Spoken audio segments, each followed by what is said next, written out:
Hello friends, this is Kavita. Welcome to educational scope. इस video में हम देखेंगे एसआई मेंस के लैंग्वेज पेपर के पार्ट 2 के बचे हुए क्वेश्चंस के बारे में।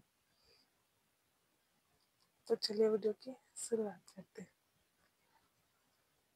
संचारी भावों की संख्या मुख्यतः कितनी मानी गई है? ए 9, बी 10, सी 12, डी 33। आंसर है इसका डी 33। भारतीय संविधान के किस अनुच्छेद में हिंदी के विकास के लिए निर्देशों की चर्चा की गई है?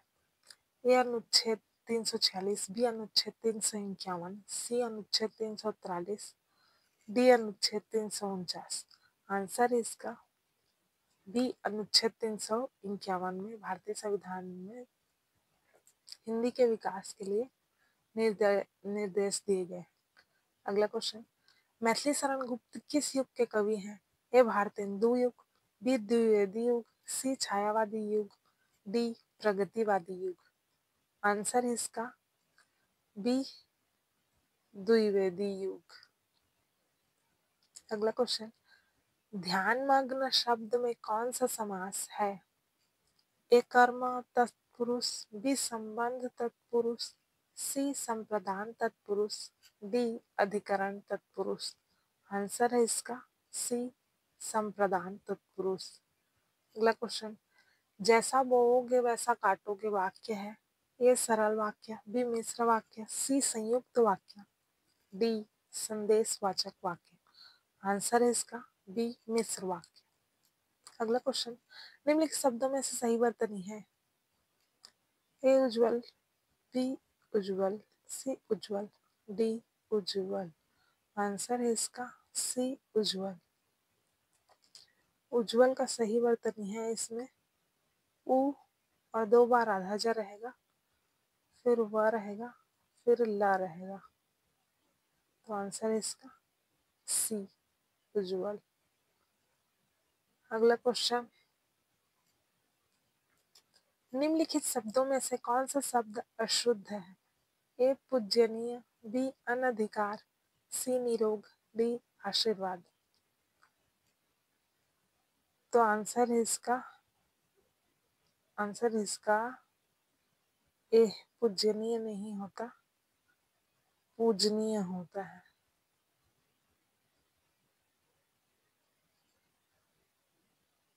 चूंकि अशुद्ध पूछा है तो आपका आंसर हो जाएगा। अगला क्वेश्चन, निम्नलिखित रचनाओं में से कौन सी रचना तुलसी की नहीं है? ए विनय पत्रिका, बी श्री कृष्ण गीतावली, सी कवितावली, डी रामचंद्रिका।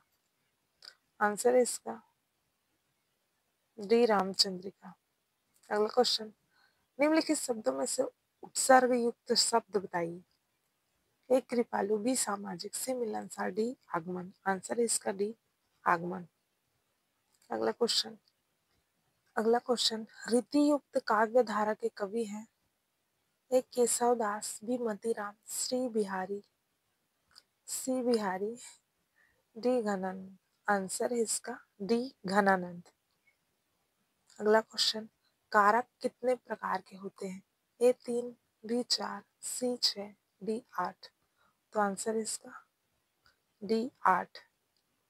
कर्ता, कर्म, करण, संप्रदान, अपदान, संबंध, अधिकरण, संबोधन, ये 8 प्रकार के होते हैं।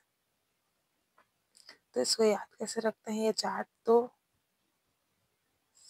सबके पास होना चाहिए और होता भी है। कर्ता ने कर्म को करण से, संप्रदान को के लिए अपदान से अलग होना, संबंध काके की, अधिकरण में पर, संबोधन हे अरे। तो ये इसकी पहचान है। इसको 2-3 बार पढ़ेंगे तो ये याद हो जाएगा। अगला क्वेश्चन, निम्नलिखित में से कौन सा छंद वर्णिक छंद है? ए दोहा, बी सोरठा, सी हरिगीतिका, डी कवित। आंसर इसका डी कवित।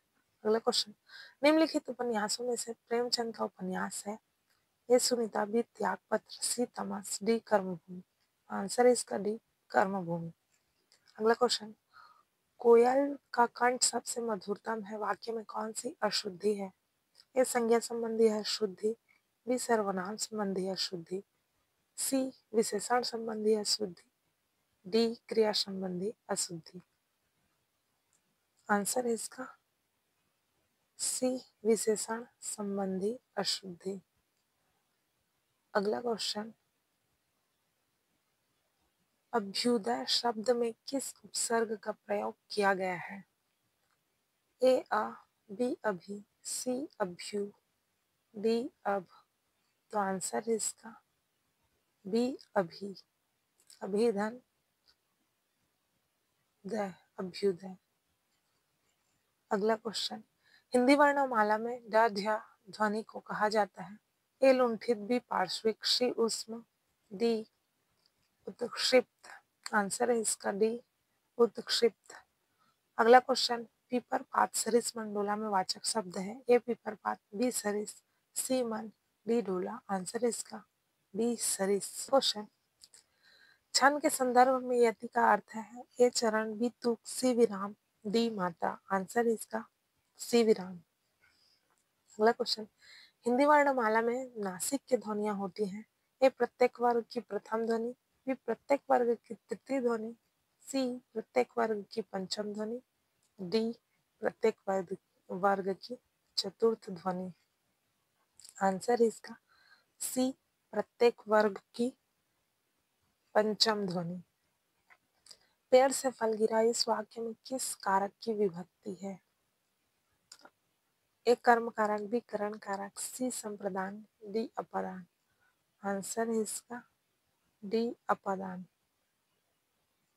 क्वेश्चन, सूर्य कौन सा शब्द है? ए देशज, बी विदेशी, सी तत्सम, डी तद्भव।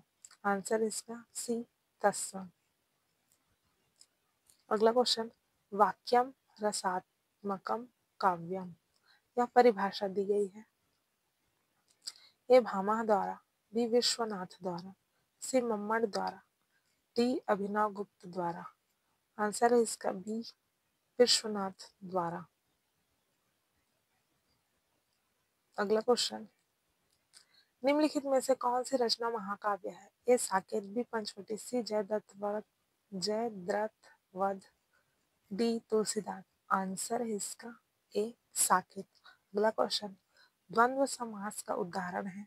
ए रामकृष्ण, बी यथाशक्ति, सी शोकाकुल, डी नवरस। आंसर है इसका ए रामकृष्ण। अगला क्वेश्चन, निम्नलिखित छत्तीसगढ़ी मुहावरे का सही हिंदी अर्थ बताइए? आकाश में गोढ़ू मढ़ाना, ए ज्यादा झूठ बोलना, बी अत्यधिक उत्साहित होना, सी आकाश की सैर करना, डी बड़ी बड़ी बातें करना। तो आंसर है इसका बी अत्यधिक उत्साहित होना। अगला क्वेश्चन,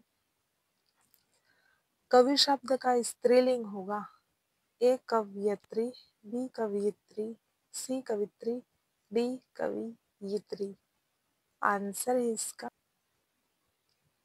कवयित्री।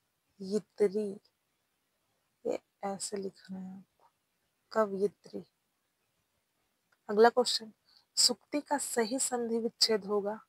ए सधनुक्ति, बी सुधनुक्ति, सी सुधनुक्ति, डी सुधन अक्ति। आंसर है इसका सी सुधन उक्ति। अगला क्वेश्चन, कोई कौन सा सर्वनाम है? ए निश्चयवाचक, बी अनिश्चयवाचक, सी नीचवाचक, डी संबंधवाचक। आंसर है इसका बी अनिश्चयवाचक। अगला क्वेश्चन, हिंदी वर्णमाला में अर्ध स्वर किन वर्णों को कहा जाता है? ए इस, ई और उ, ये गलत हो गया है, ऐसा नहीं रहेगा। ए ई और उ, बी या व, सी श ह, डी श स। आंसर है इसका बी या और व। लिखित शब्दों में से विसर्ग संधि युक्त शब्द बताइए? ए विद्यालय, बी जगन्नाथ, सी राकेश, डी निर्जन। आंसर इसका डी निर्जन। अगला क्वेश्चन, अत का विलोम है? ए अनथ, बी इति, सी भीति, डी विनत। आंसर इसका बी इति। अगला क्वेश्चन, ये अंतिम क्वेश्चन है। कबीर को वाणी का डिटेक्टर किसने कहा? ए हजारी प्रसाद द्विवेदी, बी महावीर प्रसाद द्विवेदी, सी रामचंद्र शुक्ल, डी नागेंद्र। आंसर है इसका ए हजारी प्रसाद द्विवेदी। तो ये आज का सेशन यही खत्म होता है। ये जो हमने क्वेश्चन किए ये SI मेंस के लैंग्वेज पेपर में पूछे गए क्वेश्चन थे, तो शिक्षक भर्ती के लिए बहुत ही इम्पोर्टेंट हो जाते हैं, क्योंकि शिक्षक भर्ती में शिक्षक भर्ती टेट या सीटेट हिंदी का पोर्शन बाल विकास की तरह 30 का ही रहता है, तो 30 नंबर बहुत होते हैं। और चूंकि छत्तीसगढ़ शिक्षक भर्ती में पिछली बार हिंदी ग्रामर से ही क्वेश्चन पूछे गए थे, वो भी पूरे 30 पैडागॉजी बिल्कुल नहीं पूछे गए थे, तो इस लिहाज से भी ये इम्पोर्टेंट हो जाता है, क्योंकि ये एक ही एग्जाम में 63 क्वेश्चन एक साथ एक एग्जाम में पूछे गए हैं, तो ये सारे क्वेश्चन बहुत ही इम्पोर्टेंट हैं। वीडियो पसंद आए तो लाइक शेयर सब्सक्राइब जरूर कीजिए। धन्यवाद।